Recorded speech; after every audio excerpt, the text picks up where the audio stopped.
দোয়া কবুলের লক্ষণগুলো কি কি, অর্থাৎ আমার যে দোয়া কবুল হয়েছে তা বুঝবো কিভাবে? তেলাওয়াতে সিজদা একটি নাকি দুটি? মহিলাদের নামাজের মধ্যে পিরিয়ড শুরু হয় তাহলে করণীয় কি? এমডি নজরুল আপনি লিখেছেন, বাবা মা যদি আমার আকিকা না করে থাকে আমি কি করতে পারবো? বিবাহের পর অনেক দিন অনেক বছর প্রবাসে থাকলে কি পুনর্বিবাহ করতে হবে? এমএসটি আমিনা খাতুন আপনি লিখেছেন, কাপড়ে বুকের দুধ লাগলে কি সেই কাপড় পরে নামাজ আদায় হবে? আমি 7 মাসের গর্ভবতী, আমার স্বামী বিদেশে থাকেন, আমার কোনো খোঁজ খবর নেয় না, আমার করণীয় কি? বেশিক্ষণ পা ভাঁজ করে বসে থাকতে সমস্যা হলে পা বিছিয়ে কোরআন তেলাওয়াত করা যাবে? খুব পেরেশানিতে আছি, পেরেশানি দূর করার জন্য দুরূদ বেশি পড়বো নাকি ইস্তেগফার? মৃত ব্যক্তির দোষ বা তার কোনো খারাপ কাজের ব্যাপারে কথা বললে কি মৃত ব্যক্তির খবরে আযাব হতে পারে? চলুন আপনাদের প্রশ্নের উত্তরে আমরা প্রবেশ করি।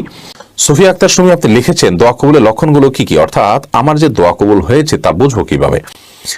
এ ব্যাপারে হাদিস থেকে সুস্পষ্ট কোনো বর্ণনা বা বক্তব্য পাওয়া যায় না যে এর মাধ্যমে আপনি নিশ্চিত হয়ে যাবেন যে দোয়া কবুল হয়েছে। তবে সাহাবায়ে কেরামের অনেকের অভিজ্ঞতার আলোকে তারা অনেক আলামতের কথা বলেছেন। যেমন কোন কোন সালাফ, কোন কোন সাহাবী থেকে বর্ণিত হয়েছে যে আপনি কোন দোয়া করার পর যদি আপনার চোখের পানি চলে আসে, মনটা ভালো হয়ে যায়, আপনার দোয়ার কারণে আপনি বিনয় অবনত হয়েছেন, আপনার কায় মনোবাক্যে আপনি দোয়া করতে পেরেছেন এবং মনোযোগ খুব বেশি চলে এসেছে এবং আল্লাহর সাথে কানেক্টেড খুব হয়ে গেছেন, এটা ভালো লাগা কাজ করছে, তাহলে সেই দোয়াটা কবুল হয়েছে বলে আপনি সুধারণা করতে পারেন।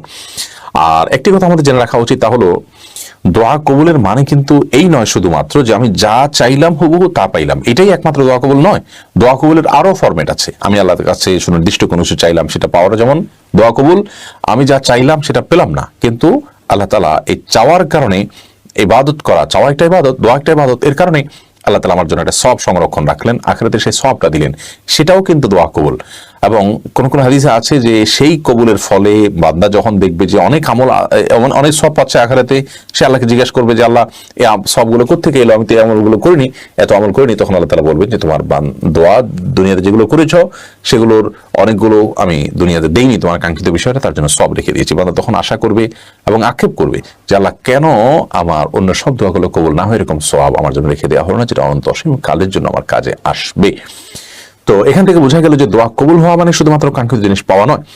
আমরা দোয়া করতে থাকবো, দোয়ার শর্ত পূরণ করে দোয়া করলে দোয়া কবুল হয়েছে হবে, এই সুধারণা আমাদের মধ্যে থাকতে হবে। আপনি হালাল উপার্জন করবেন এবং হারাম কোনো বিষয়ে দোয়া করবেন না, বৈধ বিষয়ে দোয়া করবেন, কায় মনোবাক্যে দোয়া করবেন আল্লাহর কাছে। দোয়ার মৌলিক শর্তগুলো যদি আপনি পূরণ করেন, দোয়াতে দুরূদ পাঠ করবেন, আল্লাহর প্রশংসা থাকবে, তাহলে সেক্ষেত্রে ইনশাআল্লাহ আপনার সেই দোয়া কবুল হবে। সেটা কাঙ্ক্ষিত জিনিস পেয়েও হতে পারে।